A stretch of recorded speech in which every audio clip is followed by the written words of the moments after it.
মা রান্না করেছে গার্ডেনের কলমির শাক আর রান্না করেছে হালালকো থেকে আনা চিকেন।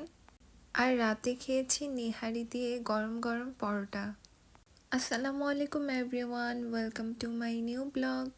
ঘুম থেকে উঠে দেখি আমাদের বাসার কোনায় এত সুন্দর ফ্লাওয়ার ফুটে আছে। তারপর বাবা গার্ডেন থেকে কলমির শাক উঠিয়ে দিয়েছে, আর আমি গাছ থেকে অনেকগুলো চেরি টমেটো পেরেছি আজকেও। গার্ডেনে সেই কলমির শাক আম্মু অনেক মজা করে ভাজি করেছে। আমাদের বাসার সবাই কলমির শাক ভাজি অনেক বেশি পছন্দ করে।